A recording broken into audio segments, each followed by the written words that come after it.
ജനാധിപത്യത്തിൽ നിന്നും പണാധിപത്യത്തിലേക്ക് ഇന്ത്യയെ കൂപ്പുകുത്തിച്ച മോദി ഭരണം. സാധാരണക്കാർ രണ്ടട്ടം കൂട്ടിമുട്ടിക്കാൻ പെടുന്ന പാട് വളരെ ദയനീയം. ദാരിദ്ര്യവും പട്ടിണിയും തൊഴിലില്ലായ്മയും സ്ഥിരം കാഴ്ചകളായി. വർഗീയതയും ന്യൂനപക്ഷ വേട്ടയും സ്ഥിരം കാഴ്ചകളായി.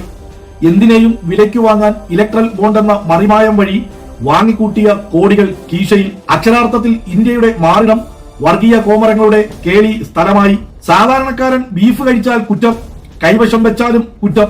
എന്നാൽ BJP എന്ന പാർട്ടി കോടികൾ ബീഫ് കയറ്റുമതി കമ്പനികളിൽ നിന്ന് കോഴ ഇലക്ട്രൽ ബോണ്ടായി കൈപ്പറ്റുന്നു. ഏതെങ്കിലും ഒരു പാവപ്പെട്ടവന്റെ കടം എഴുതി തള്ളിയതായി നിങ്ങൾ അറിഞ്ഞോ?